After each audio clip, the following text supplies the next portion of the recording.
คันน้อยมาเนี่ยก็ได้เห็นแท้แล้วก็ได้รับผลแท้แล้วอยากให้ทุกคนที่ว่าอยู่ทางนอกยังมีความข้องค้าใจยังมีความสงสัยอยู่ว่าศูนย์รัก38เนี่ยเพิ่นเฮ็ดแนวนี้เพิ่นออกคลิปแนวนี้เนี่ยมันแม่นแท้บ่อยากให้ผู้ใดที่ว่ายังสงสัยยังข้องใจอยู่เข้ามาเบิ่งมาพิสูจน์เองว่ามันได้แท้มันได้จริงต่อกับตัวเองเฮานี่ขาน้อยนี่มารับโปแล้วมื้อนี้แหละแล้วก็บ่กล้ารับว่าแม่นมันได้ผลแท้ขาน้อยมีชื่อว่าพรผลิตอยู่บ้านสว่างดอนไซเสียตาเนาะมื้อนี้เป็นมื้อแรกเนาะที่ว่าได้มารับความเมตตาจากแม่พาเนาะแล้วขาน้อยก็เป็นคนหนึงที่ว่าในการเว้ากันว่านี่บ่คล่องแคล่วนะเว้าแบบบางครั้งก็เว้าซ่าเนาะแล้วจะขอมาเว้าเกี่ยวกับผลที่ว่าได้รับอยู่ในตอนเช้านี้ก็คือเห็นผลที่ว่ามันชัดเจนจุดนี่แม่น3ข้อก็คือ1นี่แม่นการหายใจแต่ก่อนล่ะแม่นหายใจเข้าหายใจออกนี่นะได้สั้นที่สุดคือเพิ่นว่าหายใจเข้าเลิกๆแล้วข้าน้อยน่ะหายใจเข้าได้น้อยเดียวนั่นก็หยุดอยู่บ่นี่แหละแล้วหายใจออกก็ไวหั่นน่ะก็เขาเอิ้นว่าหายใจสั้นแล้วมื้อเช้านี่แหละแม่นความรู้สึกของการหายใจลองเบิ่งเลยว่ามันสิแม่นได้แท้บ่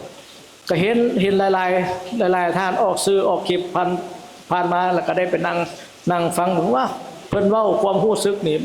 คือคล้ายๆกันว่าซั่นเกี่ยวกับลมหายใจเกี่ยวกับความนึกคิดมาถึกตัวเองแท้ๆได้มื้อเช้านี่หายใจหั่นน่ะยาวแต่คอพุ่นน่ะแต่คอหลอดคอจนฮอดไปลุ่มพุ่นน่ะมันแบบว่าคันว่าเปรียบเทียบเนาะก็คือโทน้ำตันนี่แหละมันมีดินตันอยู่หั่นหลายๆปีหลาย10ปีแล้วละน้ำก็ไหลไปบ่เต็มเม็ดมื้อเช้านี่แหละมันโล่งบ่เลยก็เปรียบว่ามีคนไปเอาขี้ดินจากท่อออกเบิดเลยแล้วก็ให้เฮ็ดให้น้ำนั้นไหลไปอย่างเต็มท่อก็คือการหายใจนี่มันหายใจยาวได้ลงลึกได้หายใจน่ะยาวได้แล้วก็ลงไปฮอดลึกได้แล้วก็โอ้นึกขึ้นมาว่ามันแม่นแท้นี่คำเว้าที่หลายคนเคยว่าผ่านมานี่บ่แม่นไปเอาคำเว้าผู้อื่นมาเว้าแม่นมันเกิดขึ้นกับเฮาแท้จริงแล้วจังค่อยเว้าออกมาได้ตัวที่2ก็แม่นข้าน้อยนี่เป็นคนมักตื่นแล้วเข้าใจนี่นะมันเต้นแฮงปึ๊บๆๆๆเลยเด้แต่ว่ามื้อเช้านี่แหละแม่นนั่นมาฟังเบิ่งว่าการเต้นของหัวใจนี่ก็สมที่ว่ามันจากที่ว่าเคยเต้นแฮงบึ้บๆนั่นมันลดลงน่ะการเต้นของหัวใจนะแล้วก็เบิ่งว่าเฮานี่เป็นแต่ก่อนนี่เห็นอีหยังน้อยๆเดียวตกใจแล้วก็เต้นแฮงแต่ว่ามาเดี๋ยวนี้แหละรู้สึกว่ามันเต้นคอยลงกว่าเก่าเนาะตัวที่3นี่แม่นเกี่ยวกับความนึกคิดอยู่ในหัวเฮานี่แต่ก่อนนี่แม่นหัวนี่นักเลยแหละยามบ่ว่าแต่น้ำเช้ายามแลงยามนอนจังได๋ก็จะอยู่ในหัวนี่มันคือว่ามันนักกันใช้ก็สาเหตุว่าเฮานี่ก็สิมีความคิดทางเวียกทางงานทางโลกแน่เนาะแต่มามื้อเช้านี้เรารู้สึกว่าอยู่ในหัวเฮานี่นะมันเบาไปได้ด้วยอันใดคันเปรียบแล้วเหมือนว่ามีคนมาน่ะยกเอาความหนักอยู่ในหัวเฮาน่ะแปลว่าไส้อันน่ะมือ2มือพุ่นแหละโจมออกกันน่ะโจมความหนักออกกันน่ะจากหัวเฮาน่ะละเกี่ยวกับ3ข้อนั้นล่ะเป็นเห็นแท้แต่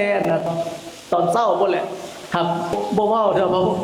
เพราะว่าโมงก็มันใกล้โมงไปหลายแล้วแม่พาว่าให้เว้าแต่3คนก็เลยว่าอย่าซะว่าเด้อแล้วมีอีกสิ่งหนึ่งที่ว่านอกเหนือจาก3ข้อนั้นมันได้รับความเป็นแม่พาเพิ่นพูดแล้วละอยู่ในหัวครับอยู่แถวต้นโตเลยนะฮ้อนแท้ฮ้อนว่าเหือย่อยสาระแล้วก็ได้ใส่เสื้อนี่แหละเสร็จ ตอนไปพาว่าใส่เอามือขึ้นวางคิ้วเด้อซั่นน่ะเพื่อนี่เริ่มมาแล้วจักมาแต่ใส่พัดลมก็เปิดอยู่แต่ว่าย่อยซาซึมมาลงมาฮอดคอไปแล้วเปรียบเหมือนว่าเฮาเนี่ยเอาตัวเฮานี่ไปอยู่บนกลางแจ้งแล้วมันมีแดดจ้าแล้วเฮาเราไปนั่งอยู่บนกลางแดดกลางแจ้งนั้นมื้อเช้านี่แหละความรู้สึกล่ะมันเป็นแนวนั้นฮ้อนไปหมดโตนหลังจากว่าฮ้อนแล้วล่ะไปแม่พาว่า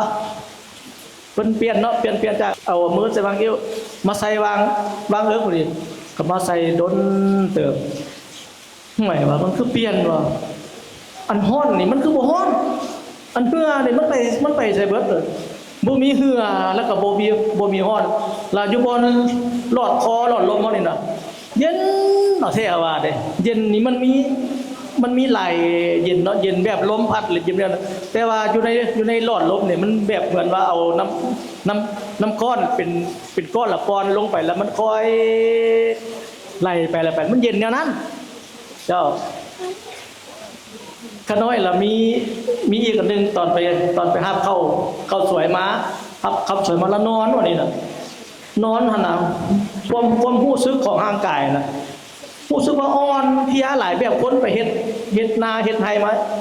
2-3 ทิศนี่แหละแล้วสิพลิกซ้ายก็อย่าสิพลิกขวาก็ตามแม่นเปียลอยแม่นบ่อยาก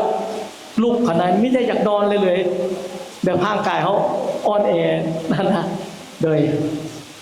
บ่เราสุฟังโดยนอกจากผลที่เฮาได้รับนี่เห็นว่าความระลึกรู้สึกเฮานี่เป็นแนวใดโดยอันนี้กับตะกี้เนาะเพราะว่าแม่พาเพิ่นได้บอกว่านั่งให้หายใจเข้ารู้สึกหายใจออกรู้สึกตะกี้กับเฮ็ดอยู่ได้แต่ว่าก็ยังอยากความนึกคิดอยู่ในยังอยากเลี้ยวซ้ายเลี้ยวขวาอยู่แต่ว่าผ่านกันเป็นปวดตาแล้วน่ะแล้วความรู้สึกเขานี่มันบ่ออกเลย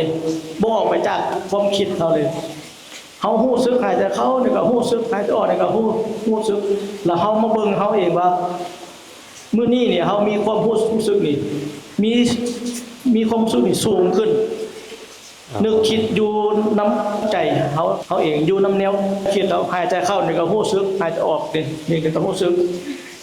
เลยเห็นว่าระบบใจตั้งมั่นเลยไปเพิ่มบ่แม่นเกี่ยวกับใจเฮานี่เฮาจดจ่ออยู่แหละจดจ่ออยู่นำกันเฮาที่ว่าเฮานั่งหายใจเข้าหายใจออกนี่แม่นได้มีสูงขึ้นเติมเจ้ามันเห็นได้แท้ผลที่เฮาได้รับนี่ถือว่าชัดเจนเนาะเห็นว่าธรรมชาติผู้ช่วยเฮาได้แท้ได้จริงโดยแม่นแท้แต่อยากให้พอสะท้อนถึงธรรมชาติผู้ที่ช่วยได้แท้ได้จริงโดยต่อเกี่ยวกับเปรียบพระเนาะขน้อยนี่เห็นแท้แล้วก็รับรู้แท้ว่าเพิ่นนี่เป็นผู้หนึงที่ว่าช่วยเฮาได้อยู่บ่ได้ช่วยทางในของทุกๆคนได้แล้วมาเบิ่งแล้วนี่มันบ่มีอยู่บ่ได้เฮ็ดได้คือเพิ่นนอกจากว่าอยู่บ่นี่แล้วคันน้อยมานี่ก็ได้เห็นแท้แล้วก็ได้รับผลแท้แล้วอยากให้ทุกคนที่ว่าอยู่ทางนอกยังมีความข้องค้าใจยังมีความสงสัยอยู่ว่า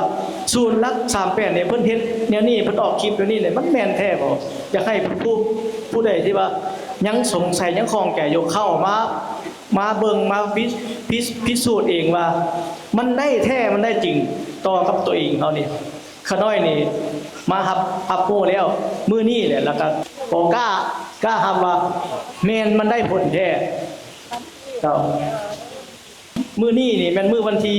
11เดือน8 2026นี่แม่นขน้อยนี่ได้รับผลแท้ได้รับผลดีๆยิ่งขึ้นแท้พอได้รับผลและมีผู้อื่นเป็นจำนวนเท่าใดที่ได้รับนำกันมื้อนี้วันที่11เดือน8 2026รวมทั้งหมด65คนซึ่งว่ามานั่งขอความเมตตาจากแม่พระผู้ฮู้เนี่ยวันนี้คำถามสุดท้ายที่พอเว้าการอ่อนเพลียที่อยู่ทางกายครับตอนนี้หายหรือว่ายังอยู่ หลังจากลูกนอนมาก็ประมาณ5 โมงแล้วก็เก็บอาบน้ำอาบไหนนุ่งเครื่องใหม่แล้วความเมื่อยนั่นแหละบ่มีเลย อ่า บ่เห็นอีกตอนนั้นสวยนะนอนอยู่จากพลิกซ้ายกับเมื่อยจากพลิกขวากับเมื่อยแขนขานี่ก็อร่อยบ่ตอน5 โมงนี่อาบน้ำแล้วบ่มีความเมื่อยบ่มีความอร่อยบ่ได้คือเฮ็ดเวียกเลย โดยมันมีหลีมีแท้ตัวนี้ คือว่าเห็นผลทันทีทันใด แม่น สวยได้แท้ได้จริง โดยสวยได้ โดยขออนุโมทนาบุญนำเด้อ